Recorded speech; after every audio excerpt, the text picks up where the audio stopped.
नमस्कार दोस्तों, मैं हूं आशीष त्रिवेदी। स्वागत है आपका हस्ताक्षर कार्यक्रम में। दोस्तों, हस्ताक्षर के अंतर्गत आज मैं जिस कवि से आपको मिलवाने जा रहा हूं, उनका नाम है सुभाष राय। सुभाष राय प्रगतिशील कविता के एक सशक्त हस्ताक्षर हैं।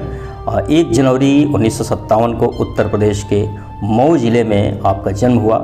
बड़ा गांव का नाम बड़ा गांव है, वहीं पर आपका जन्म हुआ। बचपन से ही जुझारू प्रवृत्ति का रहे आप, बहुत सारे आंदोलनों में आपने हिस्सा लिया। और मैं बताऊं कि आपातकाल के दौरान आपको जेल भी जाना पड़ा। कई किताबें प्रकाशित हुई हैं, जिनमें सलीब पर सच ये काव्य संग्रह है और अग्रलेखों का एक संकलन है जाग मछंदर जाग। बहुत सारी पत्र पत्रिकाओं में आपकी कविताएं, आपके लेख लगातार प्रकाशित होते रहते हैं और ख़ास करके पत्रकारिता के क्षेत्र में आपकी बहुत अच्छी पकड़ है। और मैं बताऊं कि अभी वर्तमान समय में जन संदेश टाइम्स के आप प्रधान संपादक हैं लखनऊ कार्यालय में, और आपको नई धारा रचना सम्मान, माटी रत्न सम्मान और देवेंद्र कुमार स्मृति कविता सम्मान से नवाजा जा चुका है। तो आइए सुनते हैं सुभाष राय की कुछ कविताएं।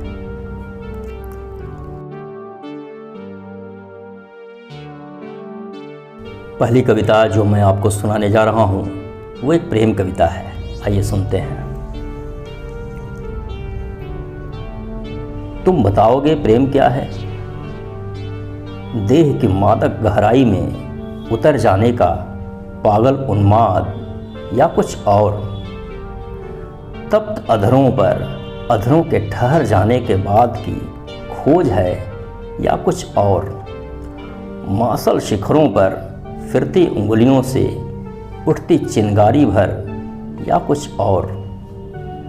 पल भर की मनमोहक झंझनाहट का लिजलिजा स्खलन या कुछ और? तुम चुप क्यों हो? कुछ बताओ, बोलो। अगर प्रेम किया है कभी तो कैसा लगा? तुम प्रेम के बाद भी बचे रह गए या नहीं?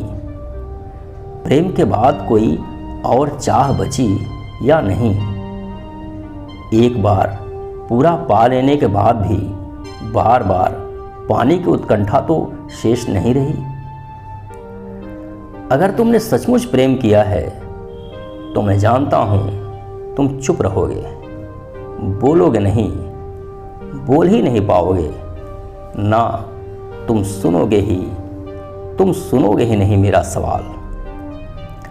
अगर तुमने सचमुच प्रेम किया है तो मैं जानता हूं तुम चुप रहोगे, बोलोगे नहीं, बोल ही नहीं पाओगे ना।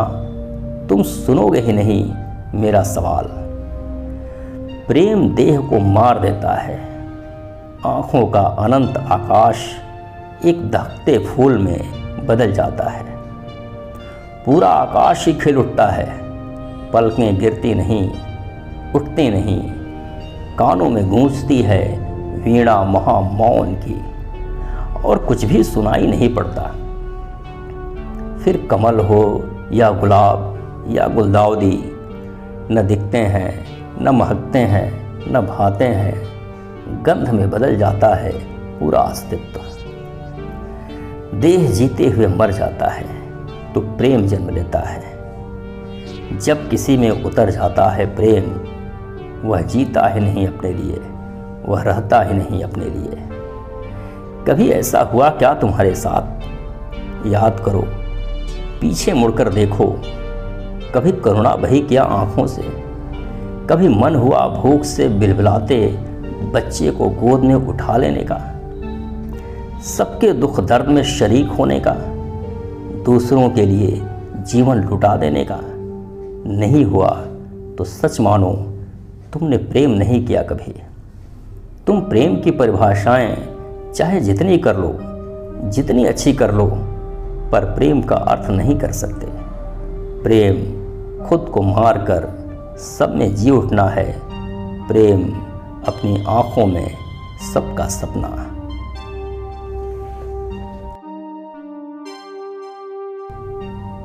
उस पर इल्जाम थे कि वह झूठ नहीं बोलता, कि वह अक्सर खामोश रहता है।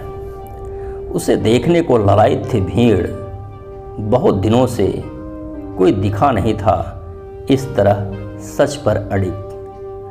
वह बिल्कुल दूसरे आदमियों जैसा ही था, हाथ, कान, आँख सब औरों की ही तरह। भीड़ में घबराहट थी, उसे पागल ठहरा रहे थे।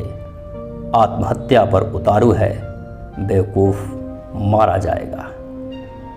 कुछ को याद आ रही थी ऐसे मरजीवों की कहानियाँ। एक और आदमी पगलाया हुआ निकल आया था सड़क पर, सच की सलीब पर खुद को टांगे हिम्मत से बढ़ा था, पर उसकी हिम्मत से बड़ा निकला था एक खंजर। लपलपाता हुआ उसके सीने में उतर गया, वह सच बोलते बोलते रह गया। कुछ युवक भी थे, भीड़ में से उचकते हुए उस आदमी तक पहुंचने, उसे छू लेने को व्याकुल। उन्होंने पढ़ा था झूठ हमेशा हारता है। उन्हें भी तय करना था सच की राह चुने या नहीं। जैसे ही वह बोलने को तैयार हुआ, चारों ओर सन्नाटा छा गया। वह बोलता तो भूख और मौत की नींव पर खड़ी की गई कई इमारतें भरभरा कर ढह जाती। निरपराधों के खून से सींच कर उगाया गया ऐश्वर्य द्वीप डूबने लगता।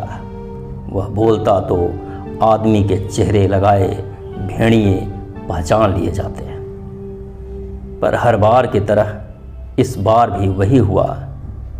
उसके इशारे से पहले ही एक सनसनाती हुई गोली उसके शब्दों को बेधती हुई निकल गई।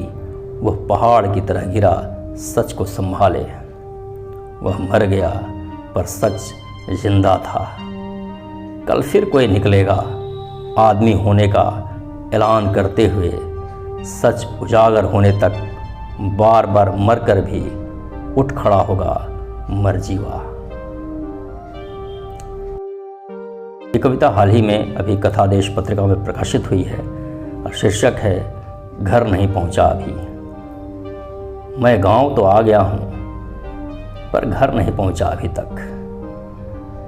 जब मैं चला गया था सूरत, घर पीछे ही छूट गया था। कुछ ईंटें और उसके ऊपर तनी एक जर्जर छान। एक कोने चूल्हा जो अक्सर ठंडा ही रहा माँ के जाने के बाद। एक खूंटा जिसमें बंधी रहती थी बकरी। एक पौधा पेड़ के होने की संभावना से भरा। नहीं ले जा पाया था गुदरी और पतीली भी, यहीं छूट गई थी। साथ, सोहबत, पलग्गी, प्रणाम, राम राम, अस्सलाम किस झोले में ले जाता। अपनों के बीच अपना होना, थोड़ा मैं भी छूट गया था जाते हुए। जितना यहाँ रह गया था उसी को पाने की जिद के पांव चलकर आ पहुँचा गाँव। पर जब से लौटा हूँ ढूंढ रहा अपना यहाँ छूटा हुआ हिस्सा, पर कुछ हाथ नहीं लग रहा। कई दीवारें उठ खड़ी हुई हैं रिश्तों के बीच से होकर। मैं गांव तो आ गया हूँ, पर घर नहीं पहुँचा अभी तक। कह नहीं सकता कि पहुँच पाऊँगा कभी। ईंटों के बीहड़ में सारी यादें जाने कहाँ मिला गई हैं। माँ और बापू के पाँव की गंध भी मानो घुल गई है ज़मीन में, और ज़मीन है कि कुछ बोलती ही नहीं।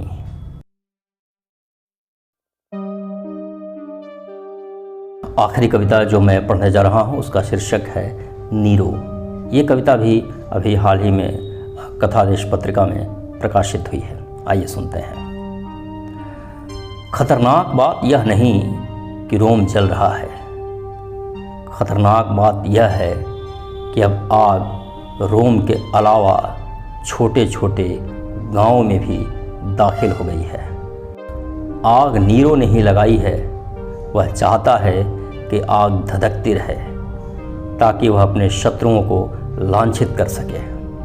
मज़ेदार बात यह है कि विरोधी भी यही चाहते हैं कि आग भड़कती रहे ताकि वे नीरो को नाकाबिल ठहरा सकें। सबसे ख़तरनाक बात यह है कि तमाम लोग नीरो की बांसुरी सुन रहे हैं, उसकी कला पर कुर्बान हो रहे हैं। उन तक कोई आँच नहीं पहुंच रही, उन्हें तो कहीं धुआं भी नज़र नहीं आ रहा।